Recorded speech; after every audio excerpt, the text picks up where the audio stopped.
چھوٹی چادر لمبے پاؤں۔ خواجہ اسرا والے واقعے کے بعد تو تقریباً تمام درباری انگاروں پر لوٹ رہے تھے۔ ان کے لیے یہ بات ناقابل برداشت تھی کہ بادشاہ کی نظروں میں وہ اور اوپر چڑھ گیا ہے۔ اس کی رائے اور مشوروں پر بادشاہ اور توجہ دینے لگا ہے۔ وہ اس فکر میں رہنے لگے کہ کسی طرح بیربل کا اقتدار ختم ہو۔ ایک دن جب سب کا صبر کا پیمانہ بھر گیا تو بہت سے عقل مند درباری جمع ہوئے اور بادشاہ کی خدمت میں پہنچے اور عرض کی، ذل الہی، کیا راجہ بیربل سے زیادہ بہتر عقل مند آدمی آپ کی مملکت میں نہیں ہے جو آپ اسے اتنی اہمیت دیتے ہیں؟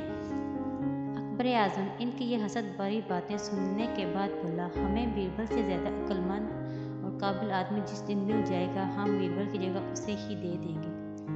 درباریوں نے دست بستہ عرض کی، بادشاہ سلامت، یہی تو مشکل ہے کہ بیربل کے ہوتے ہوئے کسی کا چراغ نہیں جلتا، کسی کو بھی اپنی قابلیت کا ثبوت پیش خدمت کرنے کا موقع نہیں ملتا۔ اکبر بادشاہ نے کہا، ہم کئی بار اپنے درباریوں کو موقع دے چکے ہیں اور ہر بار بیربل کے مقابل وہ ذکر اٹھا چکے ہیں، اس بار بھی ہم تم سب کو پھر متوقع عنایت کریں گے۔ تمام درباری بجھے دل سے رخصت ہو گئے۔ چند دن میں بات آئی گئی ہو گئی اور سب اس واقعے کو بھول گئے۔ تب ایک دن جب کہ سوائے بیربل کے تمام درباری موجود تھے، اکبر اعظم نے ایک چادر منگوائی اور تخت پر لیٹ کر تمام درباریوں سے کہا، ہمیں اس چادر سے ڈھانپ دو، لیکن یاد رہے کہ ہمارے جسم کا کوئی حصہ کھلا نہ رہے۔ تمام درباریوں نے کوشش کر لی لیکن تمام جسم ڈھانپ نہ سکے کیونکہ چادر بہت چھوٹی تھی۔ سر ڈھانپتے تو پیر کھل جاتے، پاؤں ڈھانپتے تو سر پر سے چادر کھسک جاتی۔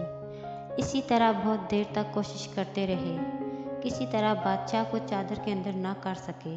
مجبور ہو کر کہنے لگے، ذل سبحانی، چادر چھوٹی ہے اور اسے حضور کا سارا جسم ڈھانپنا مشکل اور ممکن نہیں۔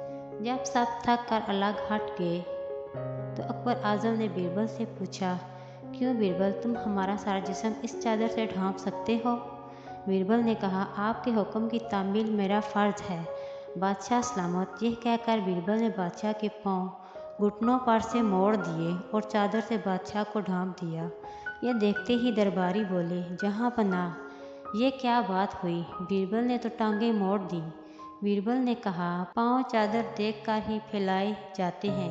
درباری بیربل کی اس بات پر شرمندہ ہو گئے اور اکبر بادشاہ ہنسنے لگے۔